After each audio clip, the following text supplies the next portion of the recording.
If you need any Xbox or PlayStation codes or any cheap PC games, use the referral link in the description. It will take you over to g2a.com. They already have a discount on most of their goods, and if you use the code CHES at checkout, you can get yourself an extra 3% off as well. Hey guys, how's it going? Ches back again and welcome to episode number 19 of the Career Mode RTG, the return to glory with Nottingham Forest. This is the first episode of the new year of this particular series, so welcome to 2016. Things haven't changed though, we're still getting offers for Henry Lansbury. We have though been able to move on Jamie Ward to Middlesbrough for £1.1 million, and we've had an offer in from Bournemouth, Robert Tesher. It is less than 75% of his overall value though, and I'd like to get at least close to his value, if not slightly more if possible, from Bournemouth. They are a side that's in the BPL. They should be able to afford 1.1 or 1.2 million pounds, so we'll see if they'll actually put their money where their mouth is. Wolfsburg only offering me 2.5 for a player that's worth 2.9 is very un-Wolfsburg-like. They've got a lot of money to spend, but as you can see, the loan offer from, or not loan offer, the loan that we had in from Crystal Palace, Jonathan Williams, he's gone back, and we have already been able to get the most out of our other loan signings so far this year. I may send back Chris O'Grady, considering we don't need him. I may terminate that loan because we already have Maxwell Cornet, obviously, that we brought in on loan this year.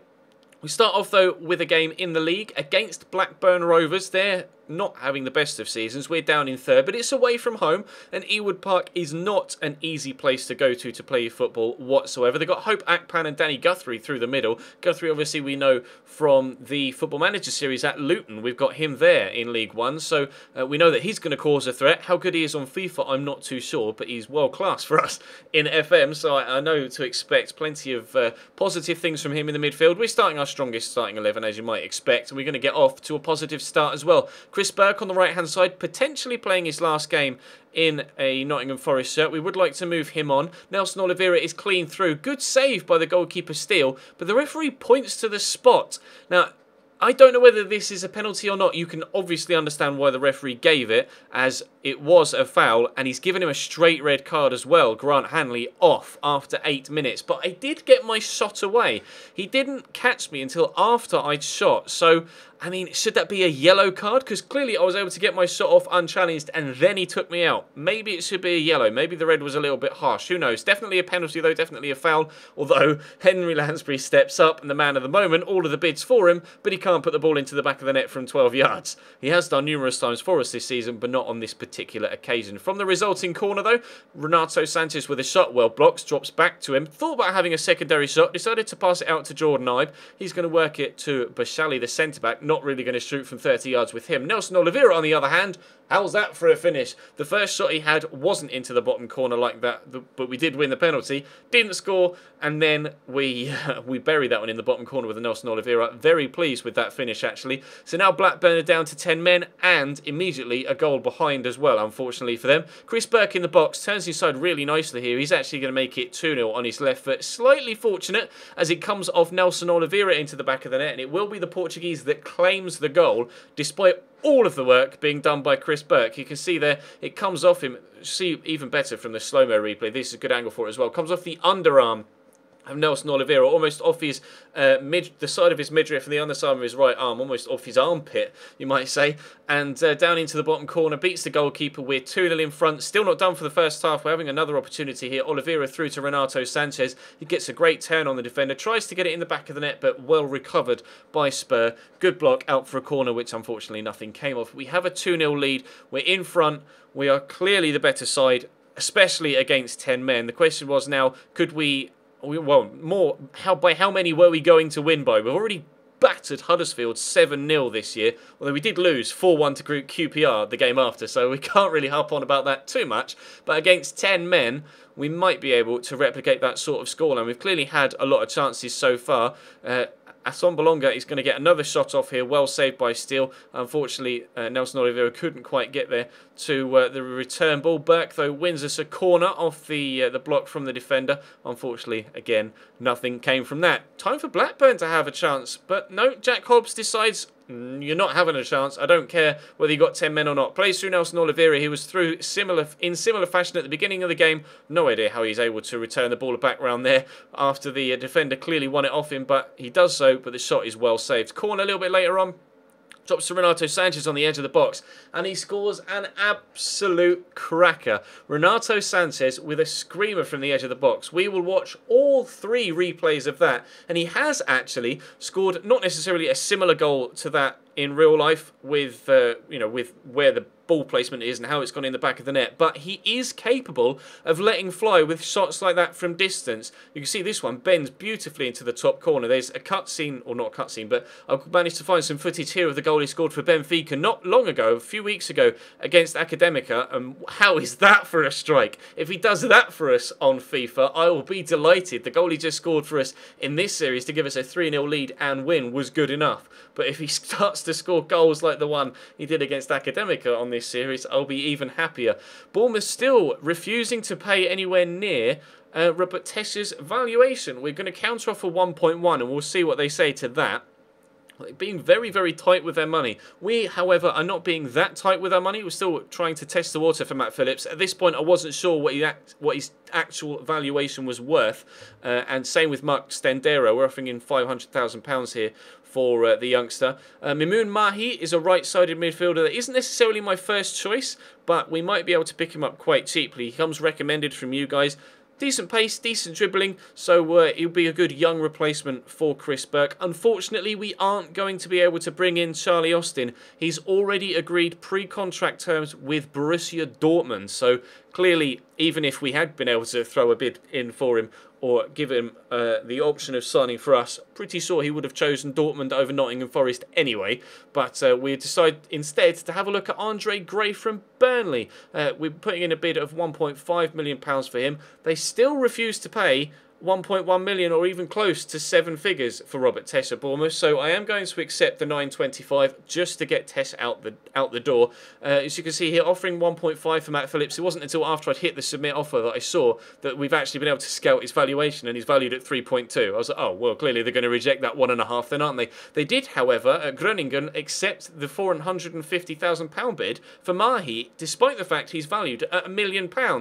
I don't know whether that's a mistake on their part or whether he's not as good as you guys make out. I mean, we will find out if he does come in. He is my backup option, though. I would prefer Matt Phillips. Andre Gray we're offering now 2.2 million for, and rather stereotypically, still continuing to reject offers again and again for Henry Lansbury. Not a problem. It's intriguing to me to see where they're all coming from. Coming from Portugal, they're coming from Spain, they're coming from France, they're coming from Germany, they're coming from England, coming from Scotland. It's ridiculous. Everybody wants Henry Lansbury. Kelvin Wilson, though, we're trying to counter offer for him. You can see, again, unsurprisingly, the offer of 1.5 was rejected from Matt Phillips. Thought I'd try 2.5, though, just to test the waters. You never know. We've seen that they accepted almost, well, less than half his valuation bid for Mahi, so I thought maybe I'll be lucky again with Matt Phillips. We'll wait and see. Accepting the offer of $600,000 for Kelvin Wilson, though, again, similar to Tesha, just wanted to make sure he leaves. Unfortunately, Eintracht Frankfurt aren't going to be getting their hands on Henry Lansbury. He's definitely staying.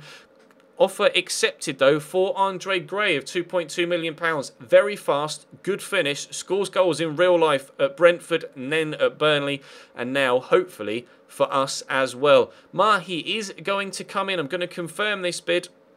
£450,000 is just bargain for a quick replacement for Chris Burke, and hopefully Matt Phillips can come in as well. If he does, we'll be able to cancel a couple of other loans, and then Matt Phillips will be my number 1 right-sided midfielder, and Mahi will be my backup. As of yet, only Mahi has come in. We jump into the FA Cup next. After getting a victory against Chelsea last time out, we now face, oh look, Blackburn Rovers. We just played them in the league and hammered them, although they did go down to 10 men after 8 minutes. So, if they can at least keep all players on the field this time around, you would think that it's going to be a more difficult game. Mahi actually started on the right-hand side here. I decided to give him a start ahead of Chris Burke. He can actually play on the right side or the left side, Mahi, and he's got 4-star weak foot and 4-star skills, so he should be a very good player. How we were able to pick him up for only 450 grand, I've absolutely no idea. Lovely touchback by Bobbicelli there into Mahi from the corner. Turns his side nicely. How's that for a debut debut goal. Well, yeah, I guess a goal on his debut was the phrase I was going for, but we'll go with a debut goal.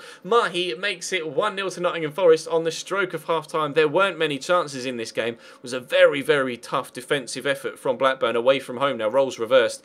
And with 11 men on the pitch, they were extremely difficult to break down. We had to wait until we got a set piece there towards the end of the first half before we even came close to breaching their backline. Henry Lansbury across to Britta Zambalonga here. In to Nelson Oliveira. Lansbury's around the corner. Give it a crack from distance. Good shot by Steele. Tipped over the top of the bar. We will, though, have a corner. Henry Lansbury's got a man free on the edge of the box. It's Renato Sanchez. Scored a banger for us earlier on and smashes it straight against Craig Conway's face. Not going to be scoring another banger for us just yet here. However, can we get ourselves a second goal in the game regardless of who it comes through? Britta Zambalonga on the ball here on the edge of the box. Into Renato Sanchez, who turns to get it to Oliveira. Decent shot, similar to the one that he had when he won the penalty and it went wide, and then obviously he scored a better effort a little bit later on in the last game. So hoping that that was, again, a sighter for him, but unfortunately he just wasn't performing. So I took him off and brought on Tyler Walker up front, and Mahi dancing through, gets it inadvertently to Henry Lansbury at the back post, but his shot flashes past. Unfortunately not able to make it 2-0 just yet. Into stoppage time at the end of the second half. Nice turn by Nyambi, but unfortunately kicks it straight at Carlo Basilio. He gets it to Lansbury. You can see how many men they've committed forward to try and get themselves an equaliser to earn a replay in the cup. Mahi goes from goal scorer to provider. A goal and an assist on his debut. Basilio picks up the goal to make it 2-0 to Nottingham Forest. We are progressing through in the FA Cup yet again. This will be good for finance, good for the series. Everyone loves a good FA Cup run, and hopefully the form we can continue, or the form we've been getting recently, we can continue in the league as well. We've picked up a couple of defeats recently in the league that I haven't been too keen on, so fingers crossed we can turn it around. Player sold. Kelvin Wilson has gone to Blackburn Rovers. Maybe they could have done with him defensively for the previous game. Andre Gray has accepted the contract offer. He now is a Nottingham Forest footballer, which means we can cancel the loan offer or loan bid or loan signing of Chris O'Grady. We'll keep Nelson Oliveira, but I may let Maxwell Cornet go as well, so that we have Andre Gray, Nelson Oliveira and Britta Zambalonga as my main three with Tyler Walker as backup. That's what we plan. At present, offering £3.45 million for Matt Phillips. If they reject that, I might offer a little bit less and throw in Chris Burke as makeweight, and maybe that will sweeten the deal enough for them to accept it, and we can make one more final signing before the end of this transfer window. Matt Phillips is the main player that I'm going for now between now and the end of the window, though, and hopefully we'll be able to pick him up. We are in fourth currently, but we have a game in hand on Burnley. We are a few points behind QPR at the top, a full 6, but only 4 behind Hull City, so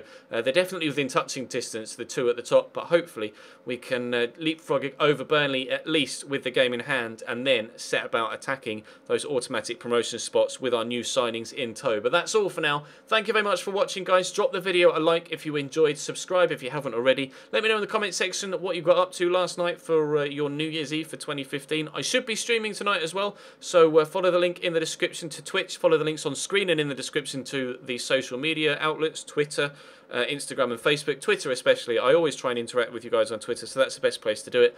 And that's all for now. Thank you very much for watching. Drop the video a like if you enjoyed. Subscribe if you haven't already. And I'll see you next time.